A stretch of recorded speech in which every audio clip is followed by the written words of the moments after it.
இன்னும் வந்து கூட்டணியே முடியல. எப்படின்னா அந்த தேமுதிக பிரேமலதா, அப்புறம் ராமதாஸ், ஓபிஎஸ், இன்னைக்கு ஓபிஎஸ் வந்து முடிவு சொல்றேன்னு சொல்லியிருக்காரு. என்ன எந்த கூட்டணியில போய் இணைவார் நினைக்கிறீங்க சார்? இல்ல, அவர் வந்து மரியாதை இருந்தாலும் இல்லாவிட்டாலும் மேல டெல்லியினுடைய பிரஷர், அதிமுகவில் இருக்கக்கூடிய தலைவர்கள் எல்லாமே அவர்கள் மீது எல்லாமே வழக்குகள் இருக்கு.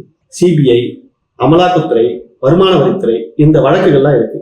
இதை வச்சுதான் டெல்லியில் இருக்கக்கூடிய பாரதிய ஜனதா கட்சியா இருக்கட்டும், அந்த கட்சியினுடைய முன்னணி தலைவர்கள் அமித்ஷா, பிரைம் மினிஸ்டர் நரேந்திர மோடி, இவங்க அத்தனை பேருமே இங்க தமிழ்நாட்டு தலைவர்களை மிரட்டுறது. தமிழ்நாட்டுல மட்டும் கிடையாது, நீங்க இந்தியாவிலேயே இப்ப மகாராஷ்டிரா மாநிலத்துல விமான விபத்துல இறந்து போயிட்டார்ல சரத்பவனுடைய அண்ணன் பையன் அஜித் பவர், அவர் துணை முதலமைச்சர், அவர் மேல 6000 கோடி குற்றச்சாட்டு. அமலாக்கத்துறை அவர் கைது பண்ற அளவுக்கு இருந்தது. அப்ப சரத்பவர்கிட்ட இருந்து அந்த கட்சியை உடைச்சிட்டு வந்து பிஜேபியில கூட்டணி சேர்ந்தார். இப்படிதான் அவங்க மிரட்டுவாங்க. அப்ப ஓபிஎஸ் மேலேயோ ஓபிஎஸ் மகன் மீதோ இவங்க எல்லார் மீதும் வழக்குகள் இருக்கு. டிடிவி தினகரன் மீது வழக்குகள் இருக்கு, அன்புமணி ராமதாஸ் மீது வழக்குகள் இருக்கு, எடப்பாடி பழனிசாமி மீது ஏகப்பட்ட வழக்குகள் இருக்கு.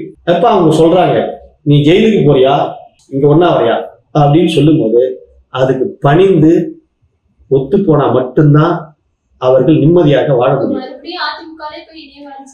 அதிமுகவில் உறுப்பினரா போய் இணையறாரா அப்படின்றதெல்லாம் தெரியாது.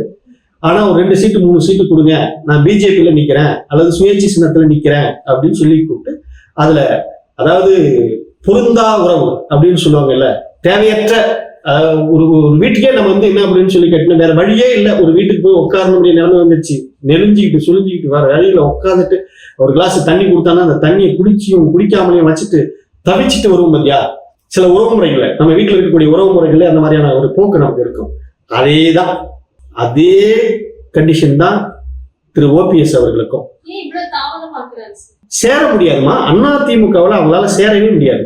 ரெண்டாவது வந்து ஓபிஎஸ், நான் ஏற்கனவே சொல்லியிருந்தேன், தமிழ்நாட்டு அரசியல்ல நெடுஞ்செழியன் ஒரு அமைச்சர் இருந்தார். அதாவது திமுக தொடங்கிய காலகட்டத்தில் அண்ணாவுக்கு அடுத்து இருந்த ஆள் நெடுஞ்செழியன். அவர் ஒரு காலகட்டத்துல முடிவெடுக்க தெரியாத மனிதர். எம்ஜிஆர் கட்சியை பிரிஞ்சுட்டு போகும்போது அவர் கூட போயிட்டாரு, திமுக வந்து போனாரு. ஒரு கட்டத்துல முதிரும் ரோமம் நெடுஞ்செழியன் அப்படின்னு சொல்லி ஜெயலலிதா நாவலர் நெடுஞ்செழியனை சொன்னாங்க. நாவலர் நெடுஞ்செழியன் சாதாரணமான ஆள் இல்லை, மிகப்பெரிய ஆள், அண்ணாவுக்கு ஈக்குவல், கலைஞருக்கு ஈக்குவல், அந்த மாதிரியான கேபிள் உள்ள ஒரு ஆள். அவரை உதிரும் ஓமம்னு சொன்னாங்க ஜெயலலிதா. அதுக்கு அடுத்து அவர் தென்னை மர சின்னத்துல சுயேட்சையா நின்று 150 160 ஓட்டு தான் வாங்கினார். அரசியல் வரலாறுலேயே காணாம போயிட்டார், அரசியல் வரலாறுல காணாம போயிட்டார். அந்த மாதிரி தான் திரு ஓபிஎஸ் அவர்களும் 3 முறை அவர்களுக்கு முதலமைச்சர் வாய்ப்பு வந்தது. 3 முறை முதலமைச்சராக இருந்தவர் தமிழ்நாட்டுல ஓபிஎஸ் அவர்கள். அவர் இன்னைக்கு அவர் கூட இருந்தவங்க அத்தனை பேருமே வெளியில வந்துட்டாங்க.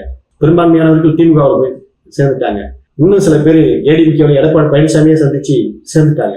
இன்னைக்கு அவரால் வந்து என்னன்னு கேட்டீங்கன்னா ஒரு முடிவு எடுக்க முடியாம, ஏன் அவர் வீட்டுல அவர் மனைவி அவர் பேச்சு கேட்பாங்கன்றதே சந்தேகம். மனைவி இறந்து போயிட்டாங்க, அது வேற, சொந்தக்காரங்க கேட்பாங்கன்றதே சந்தேகம். அவ்வளவு ஒரு கேவலமான ஒரு சூழ்நிலைக்கு இன்னைக்கு தள்ளப்பட்டிருக்கார் ஓபிஎஸ் அவர்கள். அதனால அவர் வரலாறுல ஒரு காணாம போகக்கூடிய ஒரு நபர்ல அவரும் ஒருவர், அதுல மாற்று கருத்தே கிடையாது. அதே மாதிரி இன்னொன்னு நீங்க சொன்னீங்க, தேமுதிக விஜயகாந்த் இருக்கிறவர்களும் அந்த கட்சிக்கு ஒரு டஃப் இருந்தது, ஒரு எதிர்பார்ப்பு இருந்தது. விஜயகாந்தனுடைய ஸ்டைட்டு, அவர் பேச்சு, அவர் வந்து அதாவது மனசுல இருக்கிறது அப்படியே கொட்டக்கூடிய ஒரு நபர். ஆனா சாபக்கேடு, அந்த கட்சியெல்லாம் நம்ம கலைச்சிட்டு போயிடலாம், பிரேமலதா விஜயகாந்த்லாம் அதெல்லாம் ஒரு கட்சின்னு வச்சுக்கிட்டு அந்த அம்மாவுக்கு பேசவும் தெரியல, தெளிவான கொள்கை இல்லை, தெளிவான முடிவெடுக்கக்கூடிய சிந்தனை இல்லை. என்ன, ஒரு நாளைக்கு அதிமுகவுக்கு சார்பா பேசுது, இன்னொரு நாளைக்கு போனீங்கன்னா திமுகவுக்கு சார்பா பேசுது, அதிமுகவுக்கு சார்பா இருந்து திமுகவை போய் விமர்சனம் பண்ணுது, திமுகவுக்கு சார்பா இருந்து அதிமுக விமர்சனம் பண்ணுது. அப்புறம் எங்களுக்கு வந்து நாடாளுமன்றத்துல ஒரு உறுப்பினர் கொடுங்க, மேலவையில ஒரு உறுப்பினர் கொடுங்க அப்படின்னு கெஞ்சுது. இவங்க எல்லாருமே பாத்தீங்கன்னா மக்கள் மத்தியில செல்வாக்கு இல்லாத நபர்கள். நீங்க ராமதாஸ் மகன் அன்புமணி ராமதாஸா இருக்கட்டும், டிடிவி தினகரனா இருக்கட்டும், பிஜேபியா இருக்கட்டும், அதுக்கு அடுத்தது தேமுதிகனுடைய பிரேமலதா விஜயகாந்தா இருக்கட்டும், இவங்க எல்லோருமே நீங்க கூர்மையா கவனித்து பார்த்தால் மக்களால் புறக்கணிக்கப்பட்டவர்கள். ஏதோ இவர்களுக்கு பின்னாடி ஒரு கூட்டம் இருக்கிறத வச்சுக்கிட்டு மைக்கு கிடைக்குது, பேசுறாங்க. 4 யூடியூப் சேனல்காரன், 4 சேனல்காரன் போய் மைக்கு நீட்டுறான். மைக்கு நீட்டதெல்லாம் இவங்க வாய்க்கு வந்ததெல்லாம் வாங்கி எடுத்துட்டு உட்காந்துருக்காங்க. இவங்களுக்கு ஊரே ஒரு தொகுதியில் நின்று யாரும் ஜெயிக்க முடியாது. வாய்க்கிடையே பேசுவாங்க. நீங்க அந்த பிரேமலதா விஜயகாந்த் எல்லாம் பேசும்போதெல்லாம் பாத்தீங்கன்னா அவ்வளவு பேச்சு பேசுவோம். ஆனா ஒரு தொகுதியில நின்று டெபாசிட் வாங்காது. நீ ஒரு தொகுதியில எந்த தொகுதியில நின்னாலும் ஒரு 5000 ஓட்டுக்கு மேல வாங்க. அந்த அம்மாவே வாங்க. அதாவது தலைகிட தண்ணி குடிக்குது. எப்படியா தான் தம்பிய வந்து மேல எம்பி ஆக்கணும் அப்படின்னு சொல்லிட்டு விஜயகாந்த் ஓட்டு கூட வராதா சார்? 0.1% வந்துச்சுமா ஓட் பேங்க்.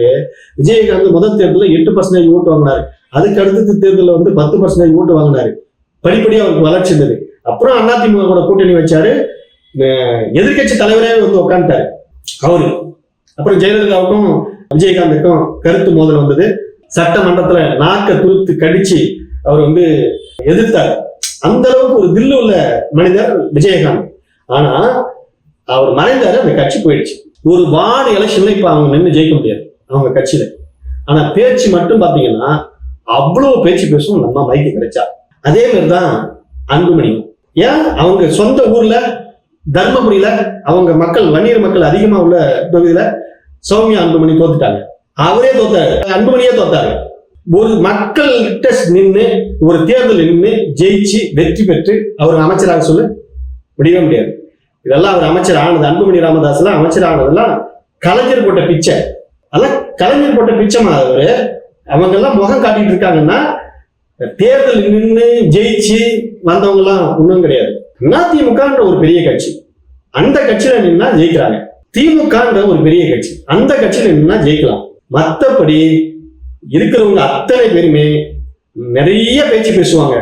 ஆனா ஒரு கவுன்சிலர் எலெக்ஷன் நின்னாங்கன்னா கூட ஜெயிக்க முடியாது அவங்களெல்லாம். அப்படிதான் அவங்களுடைய செல்வாக்கு. அவங்க எல்லாமே மக்களால் புறக்கணிக்கப்பட்டவங்க. அவங்க பேசுவாங்க திமுக தீய சக்தி அப்படின்லாம் பேசுவாங்க.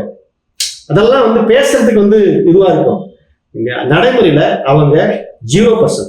இந்த 0% பூரா ஒருங்கிணைந்து கூடிய கூட்டணி தான் NDA கூட்டணி, தேசிய ஜனநாயக கூட்டணி. இந்த கூட்டணியை வெற்றி பெற வைக்கணும் அப்படின்றது டெல்லியிலிருந்து ஒரு திட்டம் வகுத்து இன்னைக்கு அந்த திட்டத்தை நடைமுறைப்படுத்தக்கூடிய வேலைகள்ல ரங்கராஜ் பாண்டே எடுத்திருக்காரு. அதுக்கான முயற்சி தான் இது. நம்ம அப்படிதான் இதை புரிஞ்சுக்கணும் ஒழிய இது எல்லாமே சதி திட்டம் தான் நம்ம புரிஞ்சுக்கணும். மக்கள் வந்து அதோ அதிமுக ஜெயிச்சிருமா, பிஜேபி ஜெயிச்சிருமா அப்படிலாம் பயப்பட வேண்டாம். அப்படிலாம் பயப்படுறதுக்கு ஒண்ணுமே கிடையாது. அதிமுக பிஜேபி கூட்டணி பயந்துடும், அதாவது ஜெயிச்சிரும் அப்படின்றத நம்ம பயப்படவே கூடாது. அப்படிலாம் ஒரு சாத்தியமே கிடையாது. இங்க 2021 இவங்க தான் கூட்டணியில இருந்தாங்க. ஏன் தோத்தாங்க? 2021 நான் சொன்ன மாதிரி தற்போதைய முதலமைச்சர் ஸ்டாலினுக்கு தனியா ஓட் பேங்க் கிடையாது. இன்னைக்கு அவருக்குன்னு மக்கள் மத்தியில தனியா ஓட் பேங்க் இருக்குது. இன்னைக்கு அவரு மீண்டும் சிஎம் ஆவாரா? நீங்க ஏற்கனவே தோத்து போனாங்க, பல தேர்தலில் தோத்து போனாங்க.